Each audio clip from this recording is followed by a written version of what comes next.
கிறிஸ்துவுக்குள் மிகவும் பிரியமானவர்களே, ஆண்டவராகிய இயேசு கிறிஸ்துவின் விலையேறப்பட்ட நாமத்தினாலே உங்களை வாழ்த்துகிறேன். இந்த நாளிலே கூட உங்களோடு தேவனுடைய வார்த்தையை பகிர்ந்து கொடுக்கும்படியாக கர்த்தர் கொடுத்த அவருடைய பெரிதான கிருபை இரக்கங்களுக்காக தேவனை துதிக்கிறேன். இந்த நாளில் கூட ஒரு கிறிஸ்தவ வாழ்க்கையில் அநேக இடங்களில் நாம் ஆவிக்குரியவங்களா, நம்ம மாம்சத்துக்குரியவங்களா, நம்ம தேவனுக்கு பிரியமாக ஓடுறோமா அப்படிங்கிறத ஆராய்ஞ்சு பார்க்க வேண்டியது மிக மிக அவசியமான ஒன்றாக இருக்கிறது. கிறிஸ்தவ வாழ்க்கைங்கிறது ரொம்ப ஒரு சந்தோஷமான ஒரு வாழ்க்கை.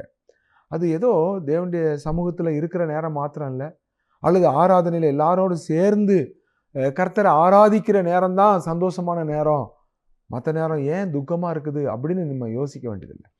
அது அந்த நேரம் மாத்திரம் இல்லை, எல்லா நேரமும் அது அதிக ஒரு சந்தோஷமுள்ள ஒரு வாழ்க்கை. அது ஒரு பெரிய பாக்கியம்.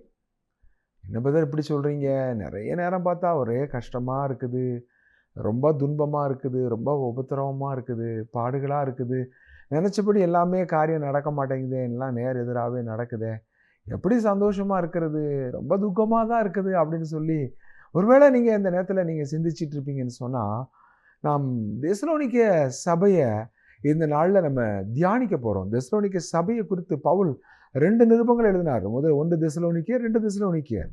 2 தெசலோனிக்கேயர் நிருபத்தில் பவுல் அந்த சபையை வாழ்த்துகிறார், பாராட்டுகிறார். நம்மளை ஒருத்தர் பாராட்டுவாங்களா, நம்மளை நடத்துகிற ஊழியக்காரங்க நம்மளை பாராட்டுவாங்களா, அல்லது நம்மளை குறித்து துக்கப்படுவாங்களாங்கிறது இந்த வார்த்தைகளின் வெளிச்சத்தில் நம்ம தியானிக்க போகிறோம். கர்த்தர் தாமே இந்த நாளில் இந்த வார்த்தைகளை உங்களுக்கு ஆசீர்வதித்து கொடுப்பாராக. பவுல் 2 நிருபங்களை இங்கே இந்த தெசலோனிக்கே சபைக்கு எழுதுகிறார். தெசலோனிக்கே சபை முழுவதும் கிரேக்கர்களாலே நிரம்பி இருந்த ஒரு சபையாக இருந்தது. அது ஒரு பிரஜாதியால் நிறைந்திருந்த ஒரு சபை. அங்கே கொஞ்சம் யூதர்களும் இருந்தாங்க.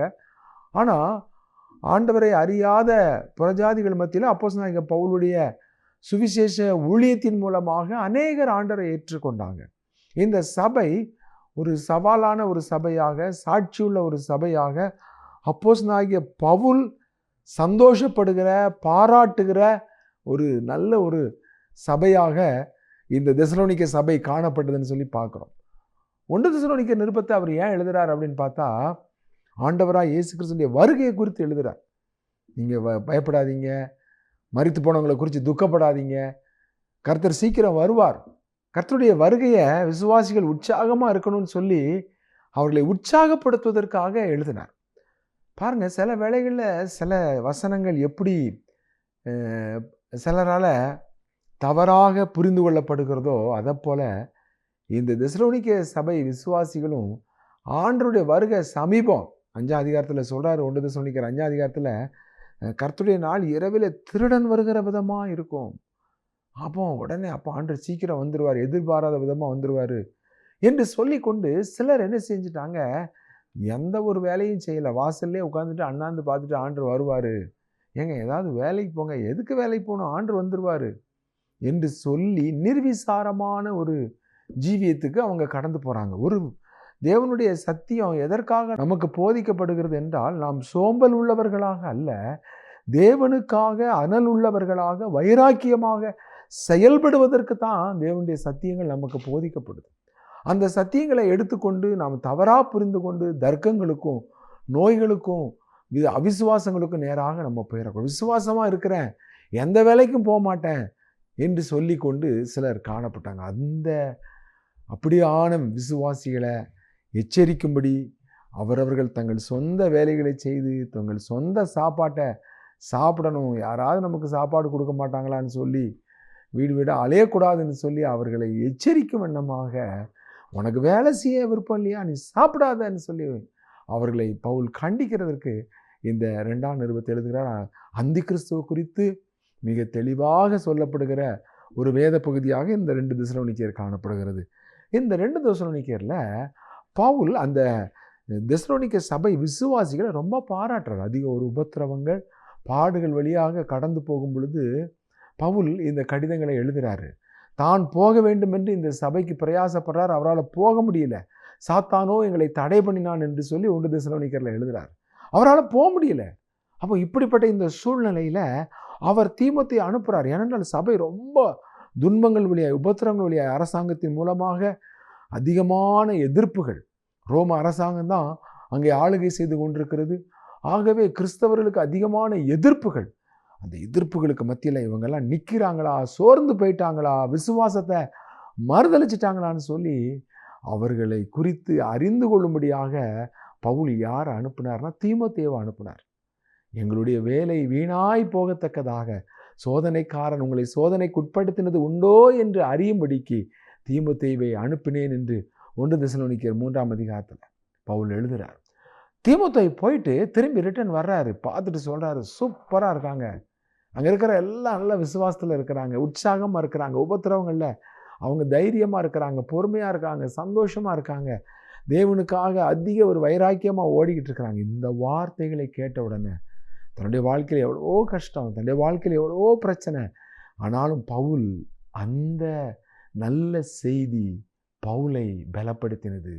உபத்திரவத்தின் பாதையிலே மரணத்தை எதிர்நோக்கி கொண்டிருந்த அப்போஸ்தலனாகிய பவுலை அது உற்சாகப்படுத்துகிறதாக இருந்தது இல்லையா? நீதிமொழிகள் கூட சாலமோன் சொல்கிறார் இல்லையா, விடாய்த்து போன ஆத்மாவுக்கு தூரத்திலிருந்து வருகிற நற்செய்தி அது அவர்களை உற்சாகப்படுத்தும் என்று. அதே மாதிரி இந்த தூரத்திலிருந்து இந்த தெசலோனிக்கேய சபையிலிருந்து தீமோத்தேயு கொண்டு வந்த நற்செய்தி விடாய்த்து போன பவுலை தேற்றுகிறதாய் உற்சாகப்படுத்துகிறதா இருக்கிறத பார்க்குறோம். இந்த 2ஆம் நிருபத்தை சந்தோஷமாக எழுதுகிறார் பாருங்க, அவர்களை பாராட்டுகிறார். நாம் விசுவாசிகளை நம்ம பாராட்டணும், மற்றவங்களை நம்ம உற்சாகப்படுத்தணும், மற்றவங்களுக்கு ஆலோசனை சொல்லணும், புத்தி சொல்லணும், எச்சரிக்கணும், கண்டிக்கணும்னா முதல் ஆளாக நம்ம போய் நிற்போம்.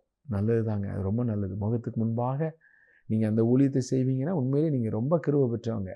அது ரொம்ப கஷ்டமான ஒரு ஊழியம், ஆனால் அதை நீங்கள் செய்வதற்கு கர்த்தர் உங்களுக்கு கிருபை கொடுத்தா நிச்சயமாக நீங்கள் அதை செய்யுங்க. அது நிச்சயமாக சபையை பரிசுத்தப்படுத்தும், பலப்படுத்தும், ஒரு ஆவிக்குரிய சபையாக நிலைநிறுத்தும். ஆனால் அதே நேரத்தில் நல்ல காரியங்களை விசுவாசிகளிடத்தில் நாம் காணும் பொழுது அவர்களை பாராட்டுவதற்கு நாம் முந்தி கொள்ள வேண்டும்.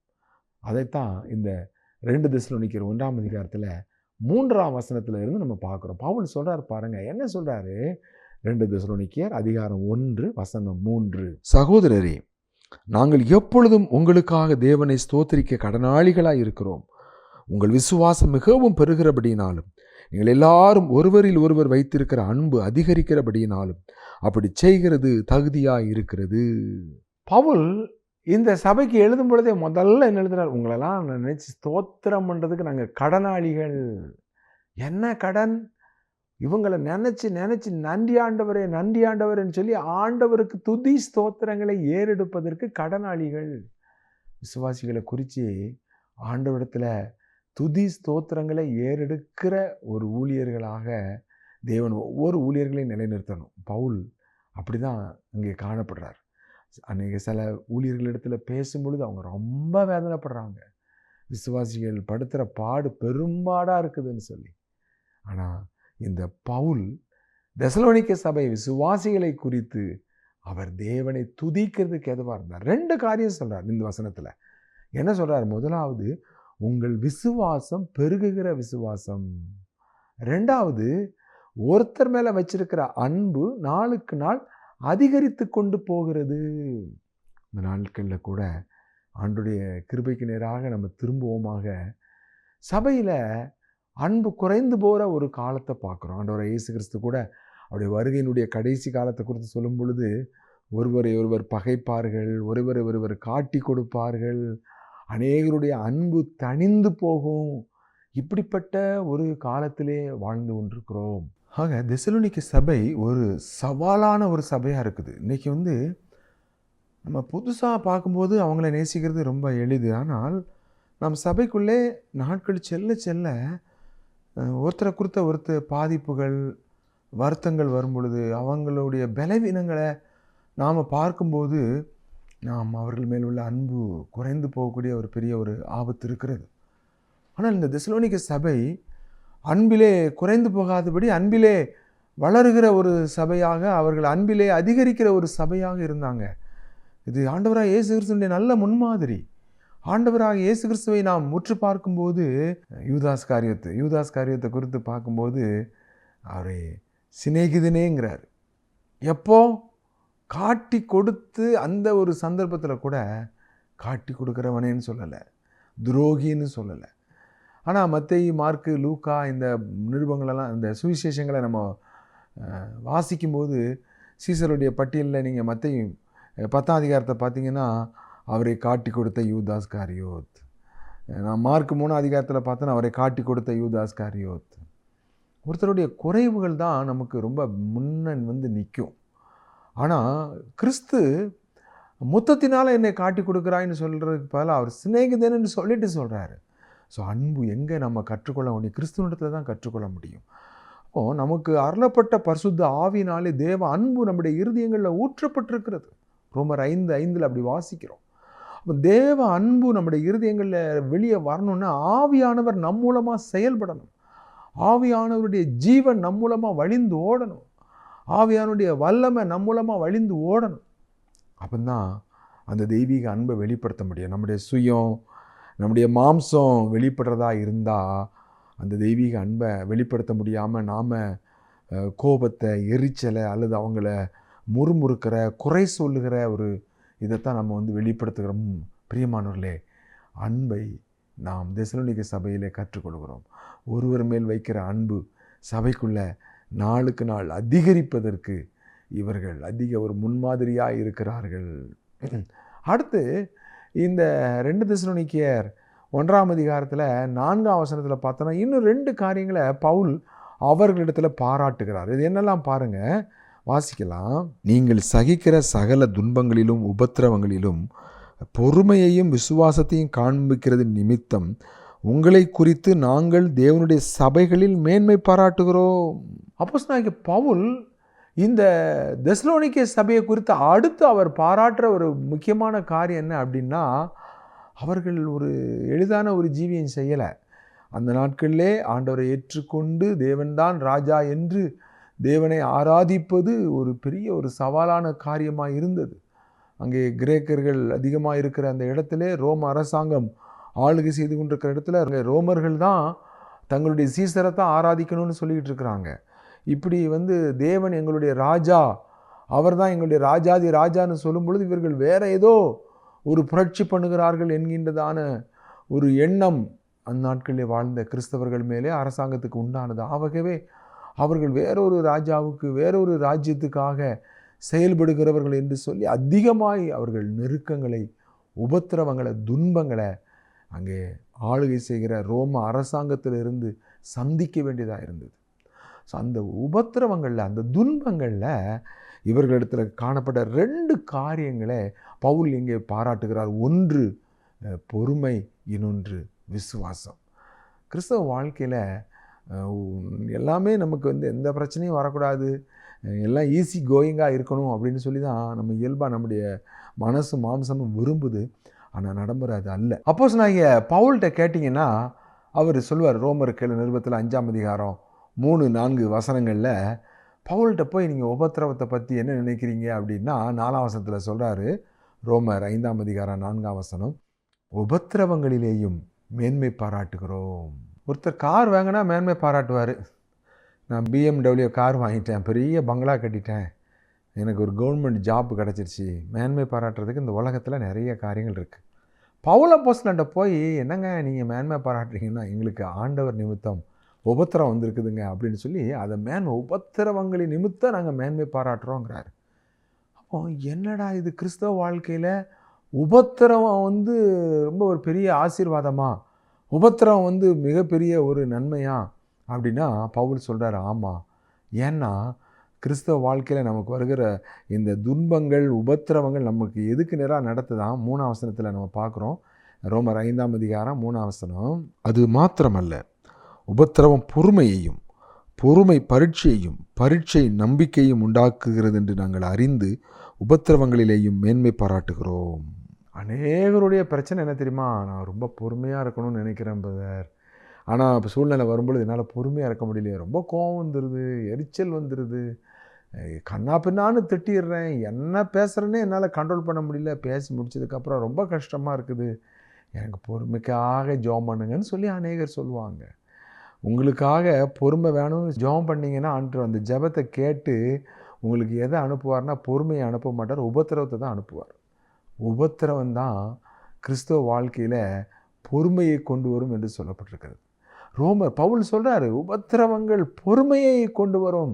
சகோதரனே, சகோதரியே, உங்களுடைய வாழ்க்கையில பொறுமையா இருக்கணும். ஆண்டவரே எனக்கு பொறுமையை தாருன்னு நீங்க ஜெபம் பண்ணிக்கிட்டு இருந்தீங்கன்னா, கர்த்தர் உங்களுக்கு பொறுமை வேணுங்கிறதுக்காக உங்களுடைய வாழ்க்கையில எதை அனுமதிப்பார்? உபத்திரவத்தை அனுமதிப்பார். உபத்திரவம் வரும் பொழுது உபத்திரவம் பொறுமையையும் விசுவாசத்தையும் கொண்டு வருகிறது. இந்த தெசலோனிக்கே சபையில பார்க்குறோம். அங்கே அவர்கள் சகல துன்பங்கள் உபத்திரவங்களில் அவர்கள் பொறுமையையும் விசுவாசத்தையும் உடையவர்களாக இருந்ததுனால எங்களை குறித்து தேவனுடைய சபைகளில் நாங்கள் மேன்மை பாராட்டுறோம். எங்கெல்லாம் போகிறாரோ அங்கெல்லாம் பாராட்டுறாரு. ஐயா, தெசலோனிக்காங்கிற ஒரு பட்டணம் இருக்குது, ஒரு கடற்கரை துறைமுகம் இருக்குது, அங்கே ஒரு சபை இருக்குதுங்க. என்ன பாடு தெரியுமா, என்ன உபத்திரவம், என்ன கஷ்டம். ஆனால் அந்த ஜனங்கள் முறுமுறுக்கவே இல்லையே, கொஞ்சம் கூட சந்தேகப்படவே இல்லையே, எந்த விதத்திலும் ஆண்டோடைய விசுவாசத்தை விட்டு விலகவே இல்லைங்க. அவ்வளவு பொறுமையாக உபத்திரவத்தை சகிக்கிறாங்கன்னு சொல்லி உபத்திரவத்தை சகிக்கிறவர்களுக்கு சாட்சியாய் முன்மாதிரியாய் இந்த தெசலோனிக்கே சபையை சுட்டி காட்டுறார். எங்கே போனாலும் உங்களை பற்றி நாங்கள் சொல்கிறோங்க. பாட அனுபவிக்கிற சபைக்கு ஆறுதல் எப்படி சொல்கிறோம்? உங்களை தான் சொல்கிறோம். நீங்கள் தான் பாடுகளுக்கு மத்தியில் பொறுமையாக இருக்கிறீங்க. பார்த்தீங்களா? எதிர்த்து பேசாமல், கோபத்தை எரிச்சலையும் வெளிப்படுத்தாமல், சண்டையிடாமல், முறுமுறுக்காமல், நம்முடைய உதடுகளால் இஷ்டம் போல் பேசாமல் பொறுமையாய் போகுதல் உபத்திரவம். தாவீதுகிட்ட கூட கேட்டிங்கன்னா உபத்திரவம் எப்படிங்க இருக்கும்? ஏன்னா அதிக உபத்திரவங்களை பழைய ஏற்பாட்டில் பட்ட பரிசுத்தவான்களில் தாவீதும் ஒருத்தர். ஸோ தாவீதுகிட்ட போய் நம்ம கேட்டீங்க, ரொம்ப கஷ்டப்பட்டீங்களே, துன்பங்கள் உபத்திரவங்கள் தான் உங்களுடைய வாழ்க்கையினுடைய பாதி காலமாகவே இருந்துச்சே, நீங்கள் அந்த உபத்திரவங்களெல்லாம் பற்றி என்ன நினைக்கிறீங்கன்னு சொல்லி தாவீதுகிட்ட போய் கேட்டால் 119 சங்கீதம் 71 தாவீது சொல்கிறாரு. 119:71, நான் உபத்திரவப்பட்டது எனக்கு நல்லது, அதனால் உமது பிரமாணங்களை கற்றுக்கொண்டேன். தேனிலும் தேன் கூட்டிலிருந்து ஒழுகும் தெளி தேனிலும் எது மதுரம்னா தேவனுடைய வசனம், வார்த்தை. அநேகமாயிரம் பொன் வெள்ளியை பார்க்கிலும் நீர் விளம்பின வேதமே எனக்கு நல்லது. சிலர் சொல்லுவாங்க, பைபிளை வாசித்தா எனக்கு ஒன்றுமே புரிய மாட்டேங்குது, வாசித்தா மறந்து போகுது, கேட்ட செய்தி மறந்து போகுது, வாசித்தா ஒன்றுமே புரிய மாட்டேங்குது, பைபிள் எனக்கு புரியவே மாட்டேங்குது.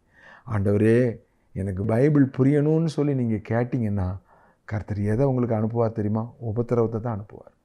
இங்கே வாசிக்கிறோம், நான் உபத்திரவப்பட்டது எனக்கு நல்லது, அதனால் உம்முடைய பிரமாணங்களை கற்றுக்கொண்டே என் கடினமான வேத பகுதிகளை, புரிந்து கொள்ள முடியாத வேத பகுதிகளை, அநேகமாயிரம் பொன் வெள்ளியை பார்க்கிலும் விலையேறப்பட்ட இந்த வேத வார்த்தைகளை புரிந்து கொள்வதற்கு கஷ்டத்தின் பாதையில் செல்லணும். ஒரு பக்தன் பாடுகிறான், வெறுத்திடுவேன் எந்தன் ஜீவனை லோகத்தில், செல்லுவேன் கஷ்டத்தின் பாதையில்,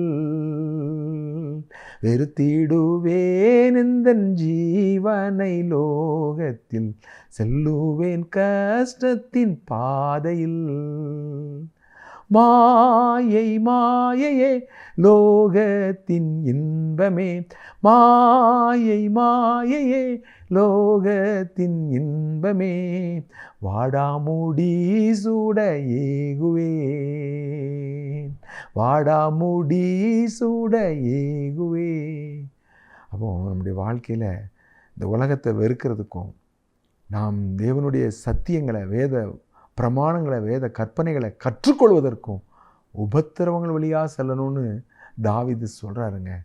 அதனால தான் நம்முடைய பிரமாணங்களை நான் கற்றுக்கொண்டேன் ஆண்டவரேன்னு சொல்லி பாருங்கள். தாவீது உபத்திரவம் நல்லதுங்கிறார், உபத்திரவப்பட்டது எனக்கு நல்லதுங்கிறார்.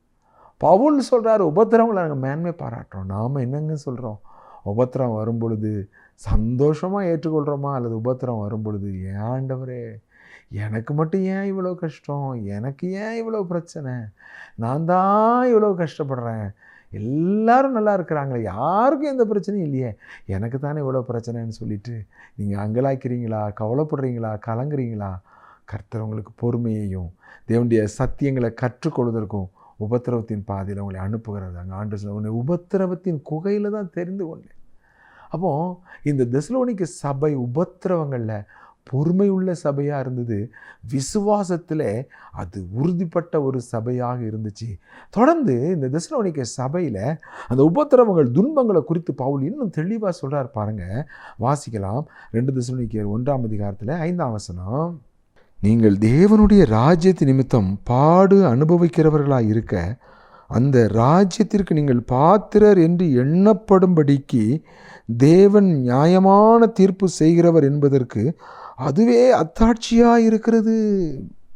அப்போ கிறிஸ்தவ வாழ்க்கையில் உபத்திரவங்கள் இன்னொரு காரியத்தையும் உறுதிப்படுத்துது. என்னன்னா, நான் பரலோக ராஜ்யத்தினுடைய பிரயாணி, பரலோக ராஜ்யத்துக்கு உரியவன் அப்படிங்கிறத எது நமக்கு வெளிச்சம் போட்டு காட்டுது அப்படின்னா உபத்திரவங்களில் தான்.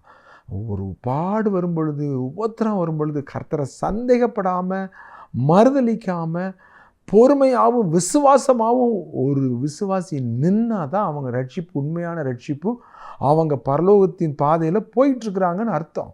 பாடு வரும் பொழுது கர்த்தரை மறுதளிச்சிட்டு கஷ்டங்களை தீர்றதுக்கு கர்த்தரை விட்டுட்டு வேறு வழிகளில், வேறு மாற்று பாதைகளில் ஒருத்தன் போவானானா அவனுக்கும் தேவனுக்கும் சம்பந்தம் இல்லை, தேவனுடைய ராஜ்யத்துக்கு உரியவர்கள் அல்லங்கிறத பவுல் இங்கே சொல்கிறார். அப்போ அதுதான் அத்தாட்சி. இந்த உபத்திரவம் தான் உங்களுக்கு அத்தாட்சி. அந்த உபத்திரவங்களில் நீங்கள் காட்டுற பொறுமையும் நீங்கள் காண்பிக்கிற விசுவாசமும் தான் நீங்கள் தேவனுடைய ராஜ்யத்திற்கு பாத்திரர்கள் என்று எண்ணப்படுவதற்கு அதுவே அத்தாட்சியாக இருக்கிறது. அதனால் உபத்திரம் வரும்பொழுது தான் நான் உண்மையாக ரட்சிக்கப்பட்டிருக்கிறேன்னா, உண்மை கிறிஸ்தவனா அல்லது போலியாங்கிறத அந்த உபத்திரம் தான். அழிந்து போகிற பொன் அக்கினினால் சோதிக்கப்படுறத போல என்னுடைய விசுவாசம், என்னுடைய ரட்சிப்பை எது சோதிக்குது? உபத்திரவம் சோதிக்குது. அப்போ அவருக்கு மேலே நான் கொன்று போட்டாலும் நம்பிக்கையாக இருப்பேன்னு சொன்னால் அது உண்மையான ரட்சிப்பு. ஏன் ஆண்டவரே என்ன இப்படி போட்டு சித்திரவதை பண்ணுறீருன்னு சொன்னால் அது உண்மையான ரட்சிப்பு அல்ல. இங்கே அடுத்து பாருங்கள், 6ஆம் வசனத்தில் இன்னும் ஒரு காரியத்தை ஆச்சரியமாக இருக்குது. புதிய ஏற்பாட்டில் இந்த மாதிரி பகுதிகள் ரொம்ப வித்தியாசம். ஏனென்றால் சபிக்க வேண்டியது, யாரையும் சபிக்காதீங்க, ஆசீர்வதிக்க வேண்டியது என்று சபியாதிருங்கள்னா சத்துருக்களை குறித்து, நம்மளை துன்பப்படுத்துகிறவங்களை குறித்து வேதம் சொல்லுது. ஆனால் இந்த இடத்துல பவுல் ஒரு ஆவிக்குரிய சத்தியத்தை வெளிப்படுத்துகிறார். தேவன் என்ன செய்ய போகிறார் என்பதை அவர் இங்கே வெளிப்படுத்துகிறார். பாருங்கள், அந்த 6ஆம் வசனத்தை நம்ம வாசிக்கலாம். உங்களை உபத்திரவப்படுத்துகிறவர்களுக்கு உபத்திரவத்தையும், உபத்திரவப்படுகிற உங்களுக்கு எங்களோட கூட இளைப்பாறுதலையும் பிரதிபலனாக கொடுப்பது தேவனுக்கு நீதியாக இருக்கிறது. இந்த இடத்துல தான் கர்த்தருடைய பிள்ளைகளை உபத்திரவப்படுத்துகிறவர்களுக்கு கர்த்தர் உபத்திரவத்தை கொடுப்பார் என்று சொல்லப்பட்டிருக்கிறது. அப்போ அநேக வேளைகளில் ஆண்டவரே இந்த பாடுபடுத்துகிறாங்களப்பான்னு நம்ம பெருமூச்சு விடுறோம். ஆனால் அவங்கள சபிக்கக்கூடாது, அவங்கள முறுமுறுக்கக்கூடாது, அவங்கள ஆசீர்வதிக்கணும்னு தான் வேதம் சொல்லுது. ஆனால் கர்த்தர் என்ன செய்வார்? கர்த்தர் சும்மா விடவே மாட்டார். கர்த்தர் என்ன செய்வார்? உபத்திரப்படுத்துகிற உங்களை யார் உபத்திரப்படுத்துகிறார்களோ அவர்களுக்கு உபத்திரவத்தை அவர் கொடுப்பார். நாம் கொடுத்துடக்கூடாதுங்க, நாம் சாபம் போட்டுறக்கூடாது. தேவன் தான் அதை செய்வார். சத்துரு பசியாக இருந்தால் அவனுக்கு போஜனம் கொடு, அவன் தாகமாக இருந்தால் குடிக்க பானம் கொடு. அதுதான் அக்கினி தழல் அவன் மேலே குவிக்கிற காரியம்னு சொல்லுது.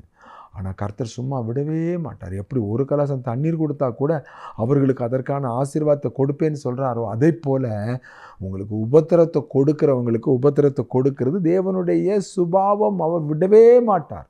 அது மாத்திரம் இல்லை, நீங்கள் துன்பத்தின் வழியாக போகும் பொழுது உங்களை ஆறுதல் படுத்த தேவன் அவருடைய பிள்ளைகளை அனுப்புகிறார். இளைப்பாறுதலை கொடுக்கிற தேவன். பக்தன் பாடுறான், இளைப்பாறுதல் தரும் தேவா களைத்தோரை தேற்றிடுமே, சிலுவை நிழல் எந்தன் தஞ்சம், சுகமாய் அங்கு தங்கிடுவேன், திருப்பாதம் நம்பி வந்தேன், கிருபை நிறை இயேசுவே. பிரியமானவர்களே, இளைப்பாறுதலை கொடுக்கிற தேவன். எப்பவும் உபத்திரவமே இருக்காது, துன்பமே நம்முடைய வாழ்க்கையாக இருக்காது. துன்பம் உண்டு, உபத்திரம் உண்டு, ஆனால் அவைகளுக்கு மத்தியில் இளைப்பாறுதல் உண்டு. நம்மளை உபத்திரப்படுத்துகிறவங்களுக்கு உபத்திரவத்தை கொடுப்பார். உபத்திரப்படுகிற உங்களுக்கு எங்களோட கூட இளைப்பாறுதலை கொடுப்பது தேவனுடைய நீதியான கிரியை. அதனால் பாருங்கள், பவுல் கூட அவர் தீர்த்து வராதனால அவருடைய ஆவியில் அமைதல் இல்லைன்னு சொல்கிறார். ஆனால் அந்த பவுலை ஆறுதல் படுத்த தேவன் தீத்துவை அனுப்பினார். தீத்து வந்ததினாலே தேவன் எங்களுக்கு ஆறுதல் செய்தார் என்று பவுல் குருந்து சபையில் எழுதுகிறார். அப்போ என்னாலும் உபத்திரவம் நமக்கு இருக்காது, ஆறுதல் இளைப்பாறுதல் உண்டு. சரி, எப்போங்க என்னை உபத்திரப்படுத்துகிறவங்களுக்கு உபத்திரத்தை கர்த்தர் கொடுப்பார்? நாளைக்கு காலையிலே கொடுத்துருவாரா, அல்லது இந்த வாரத்திலேயே நடந்துருமா? அதுவும் கூட வேதம் அதுக்கான டைம் லிமிட்டேஷன் சொல்லுது.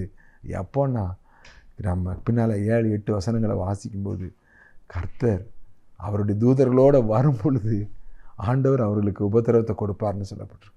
இன்றைக்கி அவங்க நல்லா இருக்கலாம், அவங்களுக்கு எந்த கஷ்டமும் வராமல் இருக்கலாம். ஆனால் என்னாலும் அப்படி இராது. அதற்கான ஒரு காலத்தை, சமயத்தை தேவன் தான் குறித்து வச்சிருக்கிறார். நிச்சயமாக அவர் அதற்கான நேரத்தில் அவர்களுக்குரிய தண்டனையை அவர் கொடுக்கிறவராக இருக்கிறார் என்று வேதம் சொல்லுது. நம்ம வாசிக்கலாம். அந்த 2 தெசலோனிக்கர் 1 7-8 வசனங்கள். தேவனை அறியாதவர்களுக்கும் நம்முடைய கர்த்தராகிய இயேசு கிறிஸ்துவின் சுவிசேஷத்திற்கு கீழ்ப்படியாதவர்களுக்கும் நீதியுள்ள ஆக்கினையை செலுத்தும்படிக்கு கர்த்தராகிய இயேசு தமது வல்லமையின் தூதரோடும் ஜுவாலித்து எரிகிற அக்னியோடும் வானத்திலிருந்து வெளிப்படும் போது அப்படியாகும். ஸோ நீதியுள்ள ஆக்கினையை செலுத்துவதற்காக நீதியுள்ள கர்த்தர் வரப்போறார். யாருக்கெல்லாம்? தேவனை அறியாதவர்களுக்கும் கிறிஸ்துவனுடைய சுவிசேஷத்திற்கு கீழ்ப்படியாத 2 காரியம் அங்கே சொல்லப்பட்டிருக்கு. தேவனை அறியாதவர்களுக்கும் நம்முடைய கர்த்தராகிய இயேசு கிறிஸ்துவின் சுவிசேஷத்திற்கு கீழ்ப்படியாதவர்களுக்கு. இன்றைக்கி இயேசு கிறிஸ்துக்கு விரோதமாக பயங்கரமான தாக்குதலை நம்ம பார்க்குறோம். ஆனால் அப்படிப்பட்ட அந்த காலகட்டங்களில் கிறிஸ்துவின் சுவிசேஷம் அறிவிக்கப்படும் பொழுது எவ்வளவு தூரம் எதிர்த்து நிற்கிறாங்களோ, எவ்வளவு தூரம் அந்த சுவிசேஷத்துக்கு கீழ்ப்படிய மாட்டோம் என்று முரட்டாட்டம் பண்ணுறாங்களோ, அவர்களுக்கு நீதியுள்ள ஆக்கினையை செலுத்துவதற்கு தேவன் வருகிறார். தப்பவே முடியாதுங்க. இன்றைக்கி சுவிசேஷம் அறிவிக்கப்படும் பொழுது சிலர் சந்தோஷமாக ஏற்றுக்கொள்கிறாங்க, சிலர் முகத்தை வெட்டுறாங்க, அவங்க கோபத்தை வெளிப்படுத்துகிறாங்க, அல்லது இருதயத்தை அடைத்து கொள்கிறாங்க. இயேசு கிறிஸ்துவின், நம்முடைய கர்த்தராகிய இயேசு கிறிஸ்துவின் சுவிசேஷத்திற்கு கீழ்ப்படியாதவர்களுக்கு நீதியுள்ள ஆக்கினையை செலுத்தும்படி கர்த்தர் வரப்போகிறார். பயங்கரமான காலங்க. ஆகவே இந்த நாட்களில் தேவனுடைய சுவிசேஷத்தை அதிக பாரத்தோடு அறிவிப்போம், ஆத்தும தாகத்தோடு அறிவிப்போம். எப்படி ஆயிலும் சிலர் ரட்சிக்கப்படணும். பாருங்கள், கர்த்தர் பின்னால் சொல்கிறாரு, கர்த்தருடைய சன்னிதானத்தினுடைய வல்லமை புரிந்த நித்திய அழிவாகிய தண்டனையை அடைவார்கள். நித்திய அழிவாகிய தண்டனை. அப்போ உபத்திரப்படுத்துகிறவங்களுக்கு, தேவனை அறியாதவர்களுக்கு, நம்முடைய கர்த்தராகிய இயேசு கிறிஸ்துவின் சுவிசேஷத்தை கேட்டு கீழ்ப்படியாதவங்க நித்திய அழிவாகிய தண்டனையை அடைவார்கள் என்று 10ஆம் வசனத்திலே சொல்லப்பட்டிருக்கிறது. ஆக அருமையானவர்களே, நீங்கள் தேவனுக்கு உறுதியாக நில்லுங்க, உண்மையாக நில்லுங்க, வைராக்கியமாக நில்லுங்க, பொறுமையாக இருங்க, விசுவாசமாக இருங்க. ஒருவர் மேல் வைக்கிற அன்பு பெருகட்டும், விசுவாசம் பெருகட்டும். நிச்சயமாக கர்த்தர் வரும் பொழுது அந்த நன்மையை, ஆசீர்வாதத்தை சம்பூர்ணமாய் உங்களுக்கு அருளுகிறவராக இருக்கிறார். நாம் ஜெபம் செய்வோமா? எங்கள் நல்ல ஆண்டவரே, இந்த நாளில் இந்த வார்த்தைகளை கேட்ட ஒவ்வொருவருக்காக ஸ்தோத்திரம். ஆண்டவரே, இந்த வார்த்தைகளை கேட்டிருக்கிற பிள்ளைகளை நீர் தைரியப்படுத்தும், பலப்படுத்தும். யாராவது சோர்ந்து இருப்பார்களானால் கர்த்தர் உம்முடைய மிகுந்த கிருபையின்படி அவர்களை பலப்படுத்தி தொடர்ந்து உம்முடைய வருகைக்கு என்று உற்சாகமாய் ஓட, உம்முடைய சுவிசேஷங்களை அறிவிக்க, அன்றைய விசுவாசத்தில் உறுதியாய் நிற்க பலப்படுத்தும். எங்கள் ஆண்டவராய் இயேசு கிறிஸ்துவின் நாமத்தில் அவர்களை ஆசீர்வதிக்க வேண்டும் என்று ஜெபிக்கிறோம் எங்கள் நல்ல பிதாவே. ஆமேன், ஆமேன். பிரியமானவர்களே, நீங்கள் நேரம் ஒதுக்கி தேவனுடைய வார்த்தையை கேட்டதற்காக உங்களுக்கு நன்றி சொல்லுகிறோம். யூடியூப்பில் ராஜ்குமார் தங்கமணி என்று ஆங்கிலத்தில் நீங்கள் டைப் செய்வீர்களானால் இன்னும் அநேக செய்திகளை நீங்கள் அங்கே கேட்கலாம். கேளுங்க, மற்றவங்களுக்கும் அறிமுகப்படுத்துங்க, தேவ ஆசீர்வாதத்தை பெறுங்க. நம்ம மறுமுறை சந்திக்கும் வரைக்கும் கர்த்தருடைய கிருபை உங்களோடு இருப்பதாக. ஆமேன், ஆமேன்.